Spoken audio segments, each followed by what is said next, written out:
नमस्कार, आप देख रहे हैं न्यूज नेशन। आपके साथ मैं हूं लक्ष्य मोनू। मेरे साथ है केपटाउन टेस्ट में भारत की 7 विकेट के जीत के साथ ही 2 मैचों की टेस्ट सीरीज 1-1 से बराबर रही। खतरा था सीरीज जाने का, लेकिन टीम इंडिया के गेंदबाजों ने ऐसा होने नहीं दिया और दोनों ही पारियों में अपना दबदबा बनाए रखा। अब वैसे तो इस सीरीज में ज्यादातर बल्लेबाज फेल ही रहे, लेकिन एक बल्लेबाज ऐसा है जिसने कसम खा रखी है कि वो टेस्ट क्रिकेट में रन बनाएगा नहीं।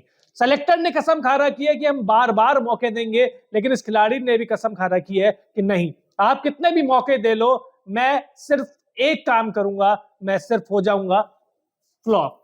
Fail fail flop flop flop. और इससे आप समझ गए होंगे उनका नाम है शुभमन गिल।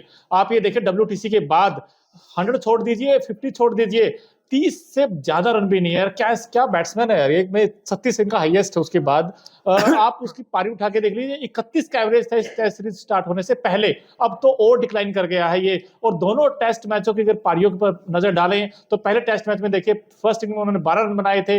दूसरी इनिंग की जब हम बात करते हैं उसमें 26 रन बनाए थे और 36 रन दूसरे टेस्ट मैच की पहली पारी में, जो उनका हाईएस्ट स्कोर जैसा कि बताया, और दूसरी पारी में बनाए केवल 10 रन। बिल्कुल। और उनके आउट होने का तरीका देखिए। अब हम लोग कहते हैं शुभमन गिल के पास डिफेंस बहुत अच्छा है, क्योंकि फ्लैट विकेटों पे जिस तरीके से वो बैटिंग करते थे, वो उनका आप थ्रू द लाइन जो शॉट खेलते थे, बॉडी के क्लोज आकर तो वो जवाब आपने खुद मजा आता दे था। दिया। फ्लैट आगे फ्लैट पिच लगा दिया ना आपने। हम्म। लेकिन टेस्ट क्रिकेट में यार देखिए, इतने मौके मिलने के बाद भी अगर आप ऐसा प्रदर्शन करोगे तो बहुत मुश्किल है। टेस्ट मैच में भी देख लीजिए, 2 टेस्ट मैच खेले, 4 पारी, 70, 75, 78 रन उन्होंने बनाए हैं। एवरेज 18.5 की, एक भी अर्धशतक नहीं है। कैसे है ये प्रिंस, कैसे बनेंगे ये प्रिंस राजा? बिल्कुल कैसे बनेंगे। और 76 2 मैचों में बनाए हैं, 4 पारियों में। तो आप यहां से आइडिया लगा सकते हैं कि किसी खिलाड़ी की इससे बदतर एवरेज क्या हो सकती है। शुभमन गिल, इनको हम फ्यूचर का इनको कैप्टन भी मानते थे कुछ टीम तो, और हमें उम्मीद थी कि क्या शुभमन गिल वैसा काम कर देंगे जो एक समय पर वीरेंद्र सहवाग करते थे, राहुल द्रविड़ करते थे। लेकिन ओवरसीज कंडीशंस में इस बैट्समैन से सबसे ज्यादा उम्मीदें थी, लेकिन इसी बल्लेबाज ने सबको निराश किया है। फ्यूचर राजा इनको बोला जाता था, मतलब किंग बोला जा रहा था इनको, फ्यूचर राजा। इनका अभी तक तो टेस्ट क्रिकेट में बच चुका है, पूरी तरीके से बाजा है। क्योंकि आप ये देख लीजिए, ऑस्ट्रेलिया में बस एक बार 90-91 रन की वो अच्छी पारी आई थी। उसके बाद इंडिया में शतक लगा लिए थे। शतक अभी भी नहीं है, शायद शतक है या नहीं है, थोड़ा सा डाउट है। लेकिन 30-31 टेस्ट मैच खेलने के बाद भी अगर आपकी एवरेज इतनी है 30-31 की, तो फिर तो यार आप और दूसरे खिलाड़ियों को मौका दे लीजिए ना, जो घरेलू सर्किट में लगातार रन बना रहे हैं। रजत पाटीदार उसमें है, ऋतुराज गायकवाड़ उसमें है, एन जगदीशन उसमें है, और अभी ईश्वरन इसी स्क्वाड में इस टीम के साथ थे।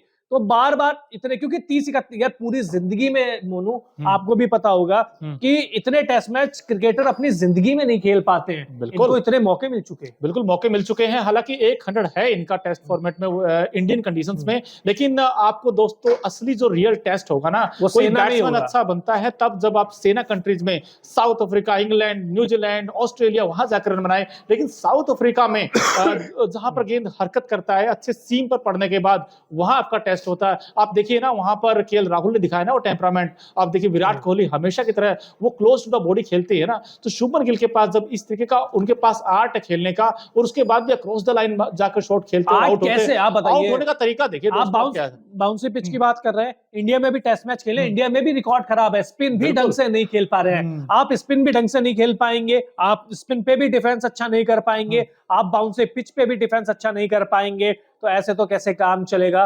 और शुभमन गिल को यह समझना होगा कि शायद अब वो क्रिकेट नहीं है कि आप, वो कहते हैं ना, लॉबिंग की वजह से बहुत ज्यादा मैचेस खेल ले, 1-2 खराब सीरीज और टेस्ट फॉर्मेट से वो बाहर भी हो सकते हैं, क्योंकि हद से ज्यादा मौके मिल चुके हैं। पीछे जो खिलाड़ी है कतार में, वो रनों की बारिश कर रहे हैं और वो गेट खोल नहीं रहे हैं, वो गेट तोड़ के अंदर आ रहे हैं। क्योंकि आज जिन खिलाड़ियों का हमने नाम लिया लगातार अच्छा प्रदर्शन कर रहे हैं, तो शुभमन गिल अपना प्रदर्शन संभालिए, बिल्कुल। नहीं तो आपको कोई नहीं संभाल पाएगा। बिल्कुल, शुभमन गिल के साथ 2 चीजें हैं दोस्तों। एक तो ये है कि उनका परफॉर्मेंस। अब आप देखिए, आपने सही बात कही कि आप ईश्वरन वहां पर होंगे, ऋतुराज गायकवाड़ है, तो पीछे उनके खिलाड़ी हैं। अब जब आप बैड परफॉर्मेंस देते हो तो उसके बाद भाई अजिंक्य रहाणे भी थे, चेतेश्वर पुजारा भी थे, उनको भी क्यों बाहर किया गया? क्योंकि बिल्कुल। उनकी परफॉर्मेंस नहीं आई थी। अब शुभमन गिल भी अगर बार-बार इसी तरीके से आउट होते गए, और दूसरी चीज, तरीका देखिए आप आउट होने का, बार-बार एक ही गलती कर एक रहे ही हैं। तरीके से और जब बार-बार। आप एक ही बार-बार आउट होंगे तो सवाल तो उठेंगे ना। बिल्कुल, और विराट कोहली की तरह